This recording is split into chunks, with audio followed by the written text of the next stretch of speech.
Gracias.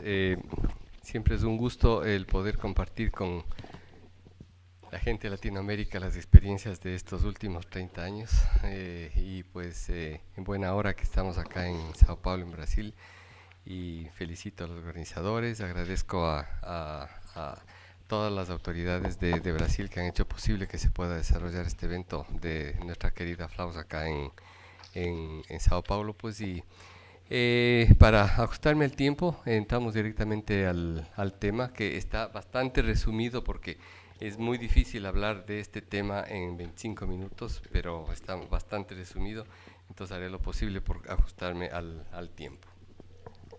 En este tema vamos a estar hablando todo el momento, todo el tiempo, de resistencias de baja resistencia y de alta resistencia. ¿Qué significa baja resistencia? Significa que el territorio al que está irrigado por la arteria a la que le estamos investigando presenta poca o ninguna o mínima resistencia al flujo sanguíneo, y el registro va a ser de baja resistencia con una diástole bastante alta. A la inversa, el flujo de alta resistencia quiere decir que el territorio irrigado presenta vasoconstricción o patología vascular que ofrece dificultad o resistencia de diferente grado al paso del flujo sanguíneo. Y entonces esto se representa con una baja de la diástole cuando tenemos una resistencia moderada, una ausencia de la diástole cuando la resistencia ya es severa, o una sístole retrógrada cuando la resistencia ya es grave y severa en cuanto al estudio obstétrico que estamos realizando. Los valores actualmente ya analizamos tablas y comparamos tablas que están en el internet. Estos utilizamos como referencia el índice de resistencia menor de 3 y R0 menor de 0,7, pero es únicamente una diapositiva del recuerdo. En obstetricia, ¿en qué vaso se aplica el Doppler? En el útero y cordón, en la arteria uterina y en la arteria umbilical. Y en el feto tenemos todas las arterias del feto, pero donde más podemos hacer nuestra valoración es en la arteria cerebral media por la fácil accesibilidad que tiene, y en la aorta torácica, en la aorta descendente y actualmente también en el istmo aórtico. Y dentro del sistema venoso fetal, pues en el ductus venoso, que es el que más estudios tiene y que nos aporta con datos para el estudio en el que vamos a analizar en este tema de la hipoxia fetal. ¿Cuáles son las causas principales de la hipoxia fetal? La hipertensión inducida por el embarazo, la preeclampsia, la eclampsia, vasculopatías tipo lupus, síndrome antifosfolipídico y otras como, por ejemplo, infecciones como el parvovirus, discrasias sanguíneas, anemia fetal, trabajo de parto prolongado. Lo que sí es importante es que todas estas causas que están acá arriba van a producir alteraciones vasculares placentarias.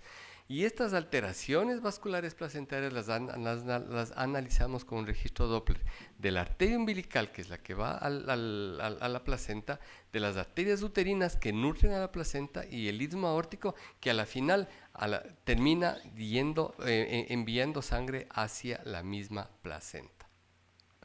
La anemia fetal es valorable especialmente después de la semana 24, y todas las tablas nos hablan de los valores desde las 24 semanas en adelante, y tenemos tablas para la arteria umbilical, para la arteria cerebral media y para la relación y los índices cerebroplacentarios con percentilo 25, que como pueden ver ustedes aquí en términos generales, si no tiene tabla al lado, en todas las semanas desde la 24 nunca tiene que ser mayor de 1.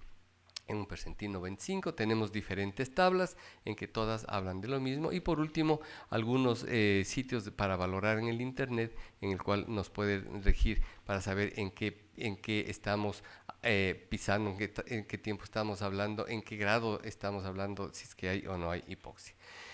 En el caso de la arteria umbilical, normalmente la diástole es alta y es de baja resistencia después de la semana 24, como podemos ver aquí. Valores que siempre nos están hablando por encima de un índice de resistencia 0,58, un índice de pulsatilidad menor de 1. Un ejemplo más, una diástole alta, índice de pulsatilidad de 0,71 dentro de características normales. ¿Qué pasa cuando la placenta es normal y aplicamos el transductor en el cordón umbilical?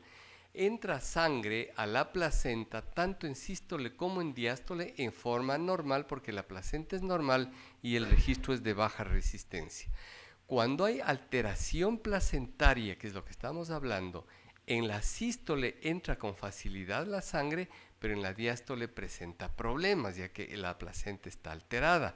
Entonces podemos tener una baja de la diástole o una ausencia de la diástole cuando el problema ya es severo. Y cuando el problema es grave porque la placenta es demasiado alterada, no solo que no entra, sino que se regresa.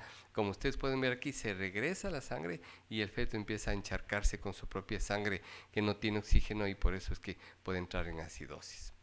Entonces, haciendo un resumen, cuando hay hipoxia, lo primerito que vamos a ver en la arteria umbilical es que baja la diástole, se hace ausente o se hace reversa. Diferentes grados de gravedad de acuerdo al registro Doppler de la arteria umbilical, que nos lleva a un diagnóstico de hipoxia. Entonces, si tenemos una diástole reversa en la arteria umbilical, es porque estamos frente a un caso emergente, porque ese feto tiene generalmente las horas contadas. Otro caso de una diástole reversa en el cordón umbilical.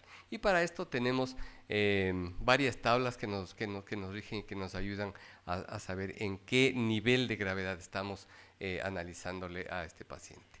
En los casos de hipoxia en que en el cordón la diástole está baja o ausente, ¿qué mecanismo de defensa ocurre en el feto? Entonces existe una vasodilatación, una compensación en el cerebro, lo que se llama una centralización del flujo. Y entonces en las arterias que van al cerebro y en las suprarrenales vamos a encontrar un aumento de flujo, pero de todas estas y en las coronarias también, la de más fácil accesibilidad es la arteria cerebral media.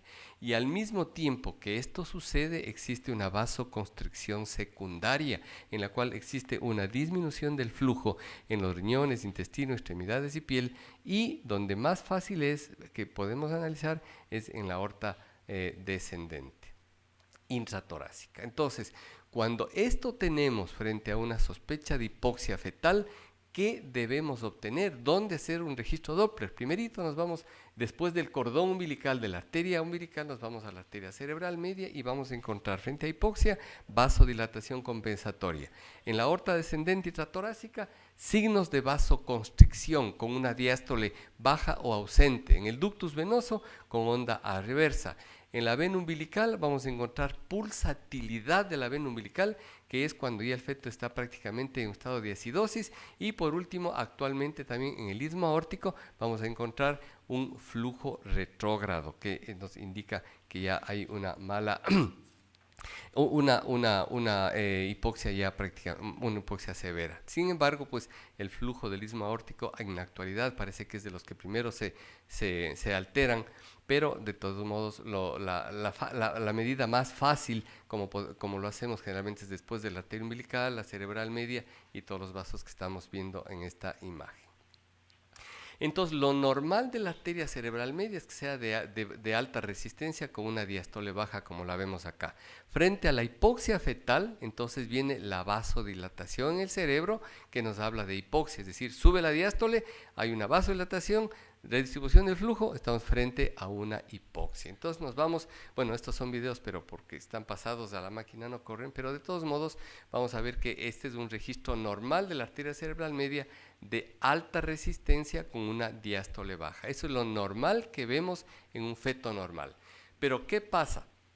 Lo normal es que sea de alta resistencia.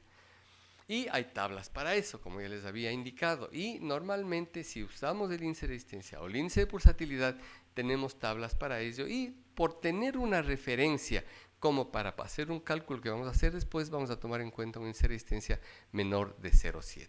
Y para ello nos ayudamos del índice cerebroplacentario. Entonces, normalmente la arteria cerebral media es de alta resistencia y tanto el índice de resistencia como el índice de pulsatilidad siempre es mayor que los dos valores de la arteria umbilical. Entonces, si dividimos el índice de pulsatilidad o resistencia para el índice de pulsatilidad o resistencia de la arteria cerebral para la umbilical, siempre será mayor de 1. Entonces, en este ejemplo vamos a tomar el índice de resistencia de la arteria cerebral media, que aquí está señalado en 0.88. en la arteria cerebral media, que normalmente es de alta resistencia. La arteria umbilical normalmente es de baja resistencia, por eso el índice de resistencia es más bajo, 0,50. Dividimos este para este y nos da un valor por encima de 1, 1.76, lo cual nos habla de normalidad. Entonces una relación de índice cerebroplacentario normal y no nos preocupa y todo bien. Entonces hacemos un ejemplo más en el cual estamos aquí a la inversa. Este es el cordón umbilical y la diástole está baja. Arteria cerebral media, la diástole está alta. Dividimos el índice de resistencia, 0.59, para el de la arteria cerebral media, para el de la umbilical, y nos da 0.71 debajo de 1. Entonces estamos frente a un cuadro de hipoxia. Entonces, todos hay cuadros para eso que nos indican que estamos en problemas con ese feto. Entonces, haciendo un resumen, en la arteria umbilical normalmente es de alta resistencia. ¿Qué pasa cuando hay problemas placentarios en que empieza a haber, podemos empezar a hablar de hipoxia? Va bajando la diástole, va bajando cada vez más la diástole conforme van subiendo tanto el índice de resistencia como el índice de pulsatilidad. Por último, desaparece la diástole y en cuadros ya graves se hace retrógrada. Estamos hablando del cordón umbilical. Entonces, cuando esto tenemos, nos vamos a la arteria cerebral media, vemos una diástole alta, este feto está con una vasodilatación compensatoria, lo cual ya habla de un cuadro prácticamente emergente en el feto. Entonces, para hacer un resumen, dos imágenes de la arteria cerebral media de alta resistencia y dos imágenes de la arteria cerebral media de baja resistencia. Estos dos son normales, estos dos anormales. Luego nos vamos al istmo aórtico, que normalmente es flujo anterógrado. Cuando hay problemas, el flujo puede ser retrógrado, como podemos ver en esta imagen. Y para ir rápido, en la aorta descendente, en el segmento torácico, normalmente es de alta resistencia el registro Doppler de la arteria aorta intratorácica, pero con una diástole presente. Cuando hay problemas de una vasoconstricción distal desde la aorta para abajo, generalmente desaparece la diástole, como en este caso, o en casos más severos de vasoconstricción más severa, incluso en la aorta se hace reversa, cuadro cada vez más severo. Por último, en el ductus venoso, o desaparece la diástole o también se hace reversa. Todo va sumándose para nuestro diagnóstico. Y por último, en la vena umbilical intraabdominal a nivel del hígado, normalmente el flujo es estable, constante y uniforme, como lo podemos ver aquí. Eso es lo normal, pero cuando hay una hipoxia ya severa, incluso cuando encontramos este tipo de flujo pulsátil de la vena umbilical, ya estamos hablando de una hipoxia severa, que este feto ya está prácticamente en un estado de acidosis y prácticamente pues tiene las horas contadas. Entonces nos podemos ir cuando tenemos estos valores a muchos calculadores online, como por ejemplo de la Fetal Medicine Foundation, la Medicina Barcelona, el Fetal Test, y todo ahí tenemos tablas, metemos los números de semanas, el índice de pulsatilidad, y todo nos va a dar en tablas y vamos a saber en qué terreno estamos pisando. Bueno, hasta aquí en relación a la hipoxia. Y en los últimos minutos que tengo, voy a hablar de cómo valoramos, qué registro tenemos de la arteria cerebral media en la anemia fetal. ¿Cómo evaluar la anemia fetal? Pues mediante antecedentes de embarazos previos afectados con anemia, niveles de anticuerpos hemolíticos maternos elevados, concentración de bilirrubina en líquido amniótico, la ecografía morfológica fetal y de placenta, que nos vaya a dar indicios de cuando existe una anemia fetal, alteraciones de la frecuencia cardíaca fetal, especialmente taquicardia, evaluación Doppler y valorar la circulación hiperdinámica de la arteria cerebral media, y por último la concentración de hemoglobina directo en la sangre fetal. Pero dentro de todo esto, en la ecografía vamos a analizar estos parámetros que nos van a ayudar para llegar a un diagnóstico de anemia fetal. Y las causas más frecuentes son la transfusión fetomaterna, la infección por parvovirus y la aloinmunización, que es el tema que por cuestión de tiempo es el que vamos a topar en este tema. Hay muchas otras causas que producen anemia fetal, pero esos son ya más raros. Entonces, la enfermedad hemolítica perinatal es definida como una reacción inmunológica materna a antígenos fetales provocando hemólisis de intensidad variable, y entonces la causa más frecuente de anemia fetal es la enfermedad hemolítica perinatal. ¿En qué consiste? En que en el primer embarazo, si el padre es RH positivo y la madre negativo, el feto la madre crea anticuerpos anti-RH positivos y el feto nace con su RH positivo normal y no pasa nada. Pero ¿qué pasa en el segundo embarazo, en que ya existen en la madre los anticuerpos anti-RH positivos? Pasan estos al feto y estos anticuerpos destruyen las células del feto, y por eso se produce la anemia fetal por hemólisis frente a los anticuerpos de anti-RH. Entonces, ¿qué vamos a encontrar en el feto? Vamos a encontrar edema, ascitis, derrame pericárdico, derrame pleural, y por último puede llegar a una muerte fetal.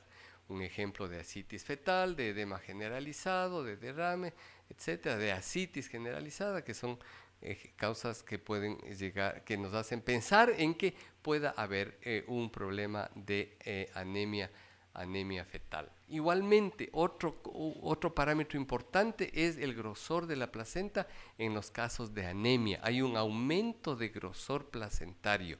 Si lo normal en términos medios es de 2,8 a 5, o la edad gestacional más 10, si nos topamos que a las 35 semanas una placenta está de 6 centímetros, que es anormalmente grande, más los hallazgos de taquicardia, de edema, de ascitis fetal, sin encontrar signos de cromosomopatía, sino más bien estos hallazgos aislados pero con una placenta grande, lo más probable es que estemos frente a un caso de enfermedad hemolítica perinatal. Y entonces esta imagen nos habla muy claro de una placenta de tipo hidrópica que pesan 2 y 3 veces más de lo normal, y en los fetos que están ascíticos, edematizados, que tienen la anemia fetal del tema que estamos hablando. Entonces podemos hacer el diagnóstico de la anemia mediante cordocentesis, mediante amniocentesis o mediante flujometría Doppler de la arteria cerebral media, que es el estándar de oro para poder llegar a un diagnóstico sin tener que hacer estudios agresivos.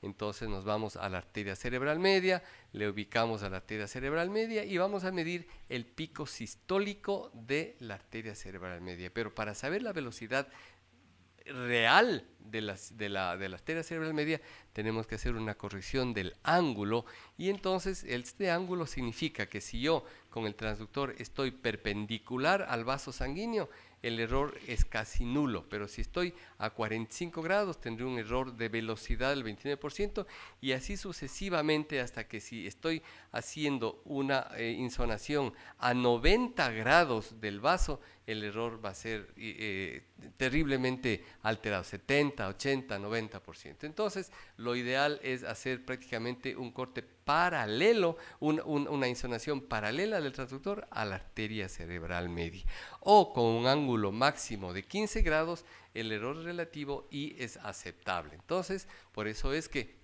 una vez que ubicamos a la arteria cerebral media, tenemos que medir nuestro ángulo que sea menor de 15 grados, y entonces ahí vamos a obtener un buen registro. ¿Cómo hacerlo?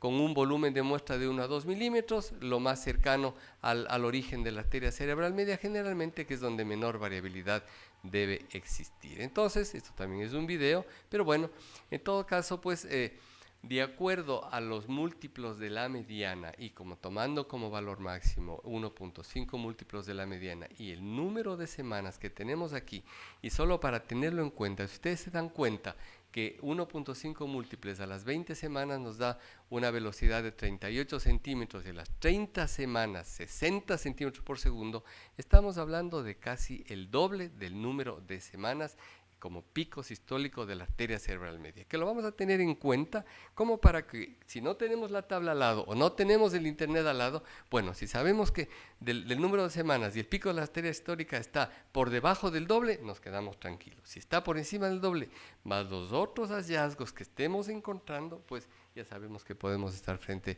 a una anemia fetal. Entonces, en estos casos, la velocidad sistólica sigue aumentando conforme la hemoglobina sigue bajando. Aumenta la velocidad y baja la hemoglobina.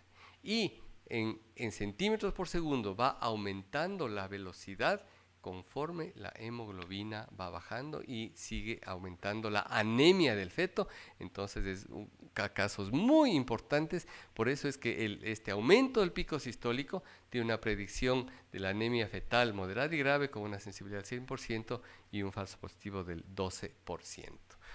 Con esto hablamos de la isoaloinmunización, luego viene transfusión fetomaterna, infección por parvovirus, que no tomaremos del tema, sino únicamente enseñarles una imagen de un corengioma placentario que tiene sangre fetal y que puede producirle anemia, la anemia al feto, la infección por parvovirus, en el cual generalmente se favorece a un hidrops generalizado generalmente y que también le produce una anemia fetal grave por el hidrops, y entonces nos vamos a medir el registro Doppler de la arteria cerebral de la arteria cerebral media, cuyo la técnica es que el feto tiene que estar en reposo, identificación del polígono de Willis, magnificación de la imagen hasta el 50%, lo más grande que puedan ver, y el ángulo de disonación ideal a 0 grados, el volumen de muestra 2 milímetros, la valoración cercana al origen, registrar por lo menos 10 complejos y medir el pico sistólico más alto. Entonces, cuando la arteria está muy oblicuada, nosotros tendríamos que bascular el transductor y tratar de ponerle lo más perpendicular, lo más paralelo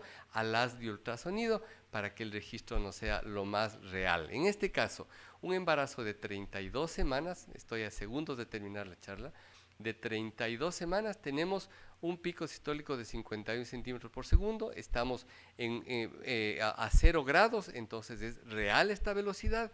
Si está menos del doble nos quedamos tranquilos. En este caso, fíjense, aquí estamos haciendo una medición de la arteria cerebral media con un ángulo de 17 grados y tenemos un pico sistólico de 57 frente a 30 semanas, que nos haría dudar un poco en que hay o algo o no de anemia.